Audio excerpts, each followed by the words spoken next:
theorists were daring to suggest there may have been a conspiracy behind an actual event, because that is, of course, part of the criminal code. Yes, exactly. That is part of the criminal code. And in fact, we have in the United States what's called RICO statutes, which is you can bring people to trial and convict them on a charge of criminal conspiracy, organized criminal conspiracy. And then you would say, well, okay, we finally prosecuted these guys and threw them into jail after 50 years of their operating a criminal conspiracy. And then one might certainly ask, how did they get away with this for 50 years? Well, they did. Well, I wonder how. I can't imagine. J. Edgar Hoover saying that it's a conspiracy theory to talk about La Cosa Nostra and things like that. Exactly. Yes. Yeah, unfortunately, right. The system props itself up. But on that note, let's take another short break, and we'll be back to finish things up with John Rappaport of No More Fake News right after this. I don't want to punish anybody, but there are an extraordinary number of people whom I want to kill.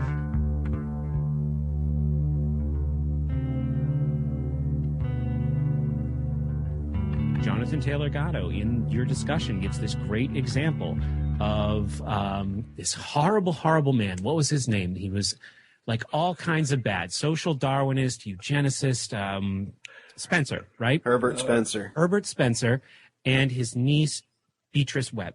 Yeah. And Spencer is a conservative. So he's on the what we consider to be the political right. And Webb, who is the left, Beatrice Webb, this leftist, is spending all of this time with her uncle, this conservative, while he's dying, and they're talking about what their goals and aspirations are, and they find that their goals are the same, you know, as far as like what their vision of the world is, even though they're ostensibly on these opposite sides of the political spectrum. And how Spencer said something like, we should just murder these people? Yeah, it's the notion of that the common person is hopelessly irrational and they can't learn reason, they can't use their consciousness to be autonomous or responsible, and thus they have to be managed. Herbert Spencer was saying, kill the brutes, manage them with force and violence and coercion. And Beatrice Webb is like, no, we can do the same thing. We can control them just as effectively, but we can kill them with kindness. And we can control them through their food and their teaching and all this other stuff, all these other ways that they can affect our sovereignty and our volition of choice. Because anytime they're occulting information or making things secret, they're taking away your free will to make a decision that depends, and your survival depends on that. So it's every bit as serious as someone trying to stab you in the back. It's just implicit as opposed to explicit. They've conditioned us and domesticated us and bred us. They've bred the liberty out of us. They've domesticated us to not resist these ideas of authority. And I think it comes from the fact that up until the 20th century, everyone who was educated was learning a version of history which was conspiratorial. All history, Machiavelli, all these different things, Sun Tzu, Clausewitz, these are all conspiratorial teachings of history, and that was changed in the 20th century by the American History Association, which was an artificial creation to propagandize American children and who eventually became American adults and people who ran the country for generations before we even got here. The other aspect was Beatrice Webb was associated with the Fabian Socialists, and the Fabian Socialists, there's two aspects. They're called the Fabian Socialists because of Fabius Maximus, who was a Roman general who fought Hannibal and defeated him by a war of attrition, so indirect attacks, which is what they're doing to us. They're not attacking us directly, explicitly. They're doing it through our food and our media and our politics and economy, and et cetera.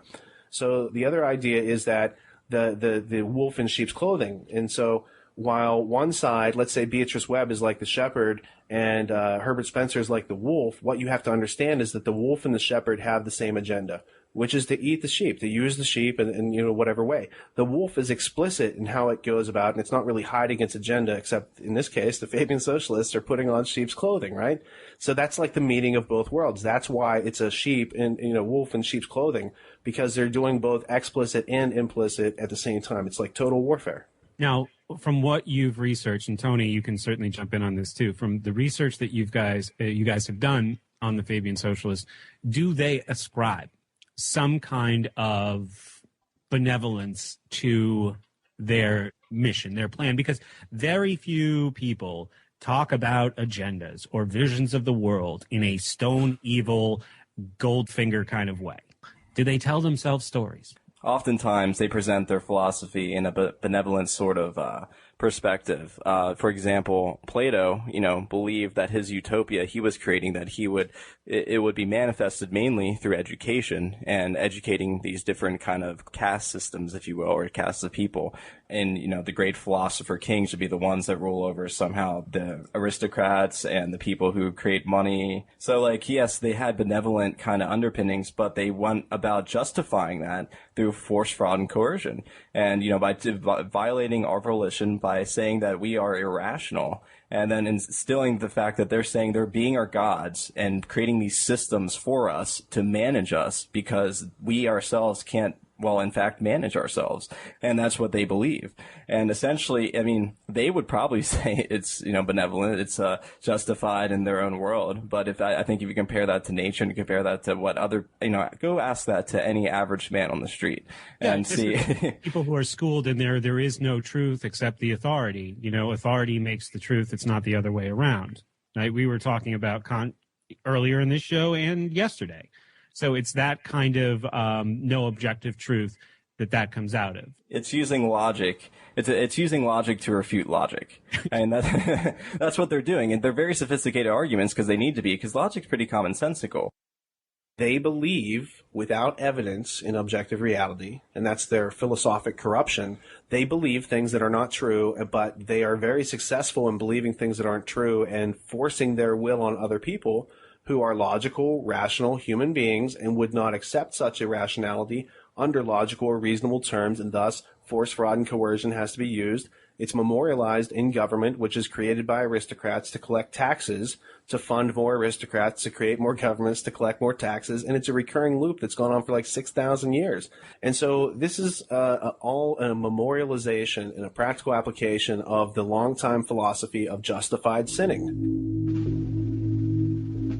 We all want to believe that what we do, how we behave, is purely a function of our personality, our character, things inside of us, our genetic makeup. But to what extent are we influenced by the situation, by the circumstances, by the social context, things around us? Stanley Milgram performed one of the most important, powerful demonstrations of the power of situational forces to transform people, to get people to do things they could not imagine doing. He and I were classmates at James Monroe High School in the Bronx back in the 1950s, and he was concerned, being a Jewish kid, that the Holocaust could happen again in America, that he and his family could be put in a concentration camp. And people said, "Don't be stupid, Stanley. That was Nazi Germany, that was then." He said, "How do you know?" In 1962, Stanley Milgram shocked the world with his study on obedience. To test his theories, he invented an electronic box that would become a window into human cruelty. In ascending order, a row of buttons marked the amount of voltage one person would inflict upon another. Milgram's original motive for the experiment was to understand the unthinkable, how the German people could permit the extermination of the Jews. When I learn of incidents such as the massacre of millions of men, women, and children perpetrated by the Nazis in World War II, how is it possible, I ask myself, that ordinary people, who are courteous and decent in everyday life, can act callously, inhumanely, without any limitations of conscience? Now, there are some studies in my discipline, social psychology, that seem to provide a clue to this question. The problem I wanted to study was a little different. It went a little bit further. It was the issue of authority. Under what conditions would a person obey authority who commanded actions that went against conscience? These are exactly the questions that I wanted to investigate at Yale University. Your job, the experimenter explains to you, is to teach the learner a simple word pair test. If he gets each answer correctly, fine, you move on to the next pair. But if he makes a mistake, you are instructed to give him an electric shock, starting with 15 volts. And you increase the shock 1 step on each error. Incorrect. You'll now get a shock of 105 volts. hard head. Just how far can you go on this thing? As far as is necessary. What do you mean, as far as is necessary? To complete the test. Milgram was very much aware that obedience is a necessary ingredient for society to function. But he focused on the darker side of obedience. Incorrect. 150 volts. Sad face. Wait a minute. That's all. Get me out of here. I told you I had heart trouble. My heart's starting to bother me now. It's absolutely essential that you continue. You got no other choice, teacher. Oh, I have a lot of choices. My number one choice is that I wouldn't go on if I thought he was being harmed. Now, this man makes disobedience seem a very rational and simple deed. Now, other subjects respond quite differently to the experimenter's authority. In 1971, in the basement of the psychology department of Stanford University, a mock prison was created. It rivaled all social psychology experiments in controversy. Shortly after I finished this Stanford prison study, Milgram embraced me and said, "I'm so happy that you did this." He said, because now you can take off some of the heat that he's had to bear alone of having done the most unethical study. Although this experiment is over 30 years old, its enduring power has been underscored by the events at Abu Ghraib.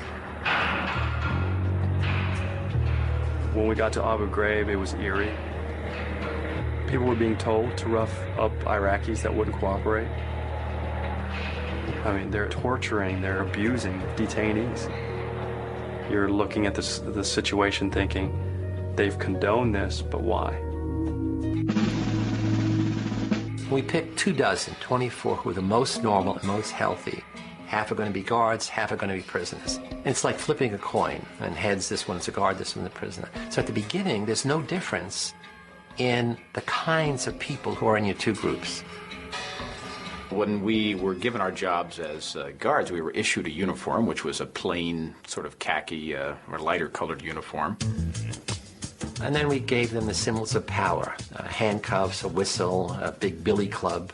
And then the other thing we gave them were silver reflecting sunglasses. When you have mirror sunglasses on, then nobody can see your eyeballs.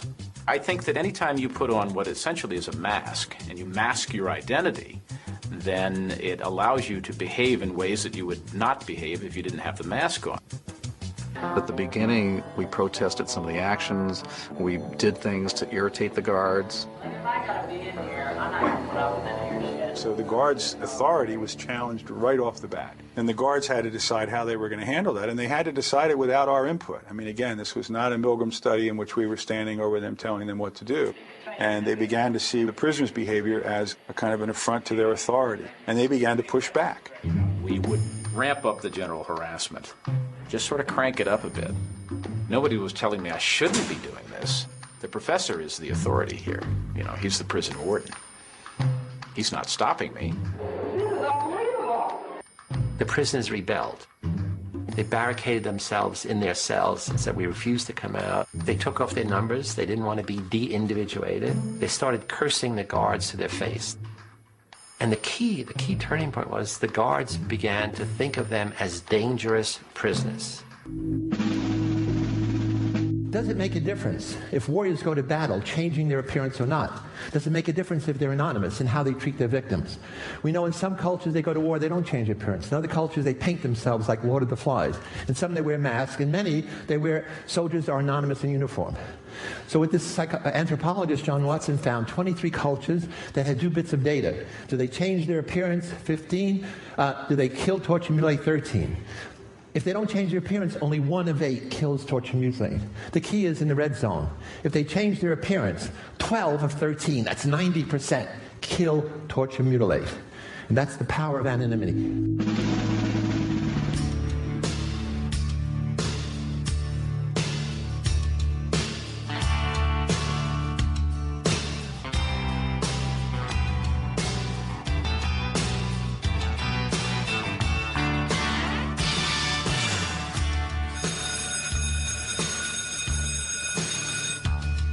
All the stories have been told of kings in days of old, but there's no England now. All the that were won or lost somehow don't seem to matter very much anymore.